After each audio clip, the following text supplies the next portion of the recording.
ఏమనిపించింది CM speech విన్న తర్వాత? సమ్ పార్ట్స్ లో నేను I agree with Prakash sir. అయితే ఒకటేంటంటే Prakash sir is not accountable to me. నన్ను దృష్టిలో పెట్టుకొని చెప్పద్దు. నేను నిన్న ఏదైతే మాట్లాడినాను, ఏది ఎన్డిఎస్ఏ రిపోర్టు ఏవైతే నేను కోట్ చేసినానో, I did a lot of work, homework on that. అందుకే నేను నిన్న అంత కరాఖండితంగా మాట్లాడినా. నాకు ఎవరిని ప్లీజ్ చేయాల్సిన అవసరం లేదు. ఎవరి గురించి ఒక నిమిషం శరత్ గారు, నేను అట్లా పర్సనల్ గా తీసుకోలేదు. నేనేమన్నా అంటే రిపోర్ట్ రాయించవచ్చు కదా, మీకు ఐడియా ఉంటది కదా. పొలిటికల్ ఇప్పుడు చంద్రబాబు నాయుడుకు మోడీకి ఉన్న సంబంధం వల్ల ఆయన ఏదన్నా రాయించగలుగుతాడనే ఉద్దేశంతో తప్ప మిమ్మల్ని ఎక్కడ నేను పర్సనల్ నేను అనలేదు బ్రదర్. నేను I got total respect for you, full respect. అట్లాంటిది ఏం లేదు. అయితే విషయం ఏంటంటే, నేను what I expected from the honourable chief minister statement ఏంటంటే, ఇప్పుడు ఇంతమంది ప్రతిపక్ష నాయకులు ఇంత గొడవలు చేస్తున్నారు కదా, ఇంత అల్లరి చేస్తున్నారు కదా, నూనో ఈ అసెంబ్లీలు ముఖ్యమంత్రిని పిలిచి తోడలు కొట్టుడు అదంతా కట్టే. రేపు నేను అఖిలపక్ష మీటింగ్ ఒకటి కన్వీన్ చేస్తాను. I want to discuss with them. I also want to discuss with Etela Rajender and all others ని పిలుస్తాను. వాళ్ళందరి వాళ్ళ ఐడియాస్ ని నాకు కాంట్రిబ్యూట్ చేయమనండి. వాళ్ళందరి తర్వాత మేము ఎడహాక్ గా ఏదైనా స్టెప్స్ తీసుకోవడానికి can we obtain any technical advice from NDSA అని అంటాడేమో. నేనైతే ఐ వాజ్ ఎక్స్పెక్టింగ్ దట్. చాలా అబ్జర్వ్ చేసిన అతను. నేను ప్రాబ్లం ఎక్కడ వస్తుందంటే, రేవంత్ రెడ్డితోని మైకు కొట్టంగానే కేసీఆర్ కు తద్దినం పెట్టాలన్న ఆలోచనలోనే వస్తున్నాడు. అట్లా కాదు. రాష్ట్ర బహుళ ప్రయోజనాల పాయింట్ ఆఫ్ వ్యూ ముఖ్యమంత్రి మాట్లాడే దాంట్లో కొంత సంయమనం ఉండాలి.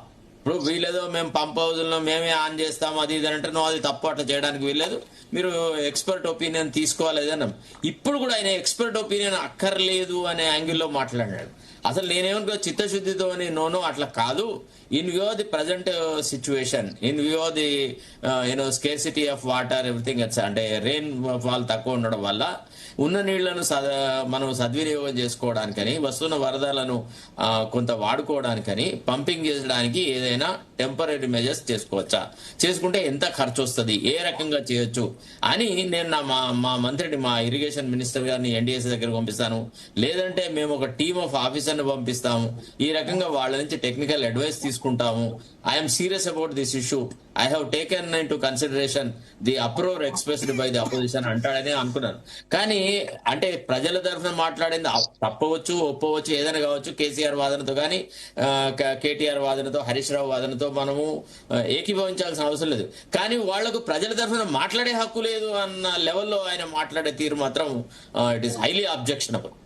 నేనైతే దాన్ని యాక్సెప్ట్ చేయను. ఎందుకంటే ఆయన ఒక మాట అనాలి. ఎస్, ఇప్పుడు ఇంతమంది ఇప్పుడు ప్రతిసారి తొడగట్టి కేసీఆర్ ను రా అనడం తప్పే, కేసీఆర్ కూడా సభను ఇగ్నోర్ చేయడం తప్పే.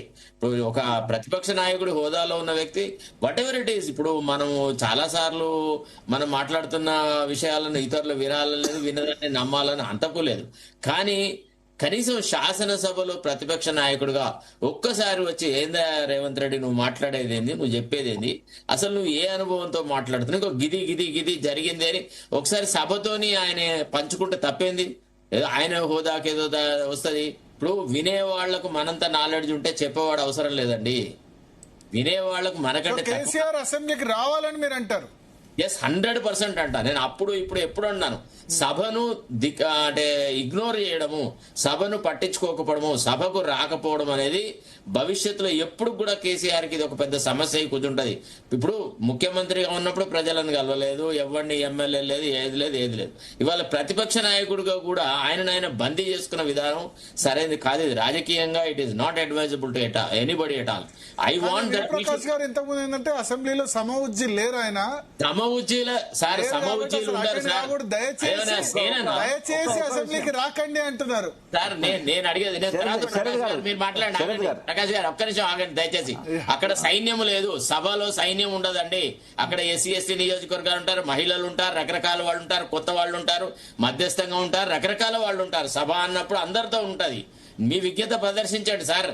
నేను సమఉచిత ప్రొఫెసర్ల మీటింగ్ అది. అక్కడ ఎంతమంది పిహెచ్డి. ఒక పని చేద్దాం భరత్ గారు, వాడు చెప్పిన దాంతో నేను ఏకీభవిస్తున్నా. అరే అవమానం జరిగినా పర్వాలేదు, ఒకసారి వచ్చి తను చెప్పాల్సిన వర్షన్ వినిపించి నిజంగానే అవమానం జరిగితే ప్రజల్లోకి వెళ్ళి ప్రజల్లో మాట్లాడచ్చు. ఒక్క నిమిషం శరత్ గారు, 100% I'm agreeing with you. KCR గారు ఒక్కసారైనా సభకు వచ్చి విషయాలన్నీ చెప్పి ఒకవేళ అవమానం నిజంగానే జరిగినట్టయితే ప్రజల్లోకి వెళ్ళి తన విషయాలు చెప్పొచ్చు. రెండవది ఒక సొల్యూషన్ చెప్తున్నానండి వాటి సమస్యకు. వేణుగోపాల్ గారు మీరంతా ఇరిగేషన్ మీద బాగా అవగాహన వాళ్ళు.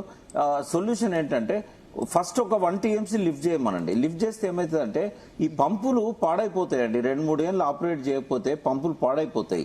ఒక్కొక్క పంపు నుంచి ఒక 500 క్యూసెక్కులు 1000 క్యూసెక్కులు ఈ 11 పంపులను ముందు ఆన్ చేసి ఇక్కడ అన్నారంలో నింపినట్టయితే ఏమవుతుందంటే ఒకవేళ నిజంగానే సీపేజ్ ఉన్నదనుకోండి ఈ గేట్లు వేసే మనం లిఫ్ట్ చేస్తాం. లిఫ్ట్ చేసాక సీపేజ్ ఉంటే బయటికి ఇసుక కానీ లేకుంటే ఈ నీళ్లు కానీ వస్తున్నట్టయితే లిఫ్ట్ చేయాల్సిన అవసరం లేదు, ఎత్తిపోయాల్సిన అవసరం కూడా లేదు. కానీ టెస్ట్ చేయడానికైనా ఒక 1 TMC ఎత్తిపోసి ఒక 4 రోజులు చూసినట్టయితే నిజంగానే భూమి వదులుగా ఉండి లీకేజ్ వచ్చినాయి అనుకోండి అందరు అగ్రి అవుతారు.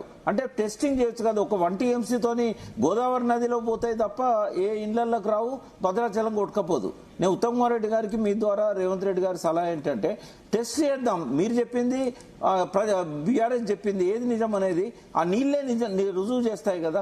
1 TMCకి ఏం కొట్టుకపోద్దండి. గోదావరిలో ఇవాళ 22 లక్షల క్యూసెక్కులు పోయినా కూడా 30 లక్షల క్యూసెక్కులు పోయినా నది దాటి బయటికి రావు. నది యొక్క FTL లెవెల్ అంత ఉంటుంది అన్నట్టు.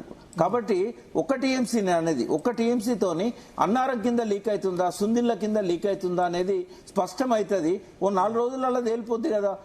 ఎవరు ఇంజనీర్లు అవసరం. రెండవది భరత్ గారు లక్షల టన్నుల ఇసుక ఉందండి. వాళ్ళ బాధ ఏంటంటే ఒక్కసారి నీళ్లు నింపితే కంటిన్యూగా గోదావరిలో నీళ్లు నింపాల్సి వస్తుంది. ఆ ఇసుకను తీసుకుపోవడానికి అవకాశం ఉండదు. మీరు నమ్ముతారా భరత్ గారు? ఒక్క రోజు ఇన్కమ్ ఒక్క కాంట్రాక్టర్ కి ఇసుక మీద 20 నుంచి 30 లక్షలు వస్తుంది. ఒక్క రోజు ఇన్కమ్, 1 డే ఇన్కమ్, ఖర్చులు పోను. మరి దానికోసం జరుగుతుందని అనుకోవచ్చు కదా. ప్రజల విఘ్నతకు వదిలేస్తున్నా. ఇది ఇసుక కోసం చేస్తున్నారా లేకుంటే గోదావరి డెల్టా కోసం చేస్తున్నారా? ఒకవేళ నిజంగానే తెలంగాణ కోసం చేయాలనుకుంటే ఎల్నినో వచ్చింది. ఇప్పుడు రైతులకు ఇవ్వకండి మీరు ఒక చుక్క కూడా. కానీ హైదరాబాద్ మంచినీళ్ళు ఎట్లా? ఇప్పుడు 1,50,00,000 మందికి మంచిళ్ళకైతే టెస్ట్ చేసి తీసుకుపోవచ్చు కదా. ఎల్లంపల్లి నుంచి ఎల్లంపల్లి వరకు లిఫ్ట్ చేయమనండి. ఒక్కొక్క TMC లిఫ్ట్ చేస్తే లీకేజ్ ఉంటే కనుక బీఆర్ఎస్ విడ్రా చేసుకుంటారు తన ప్రతిపాదనను.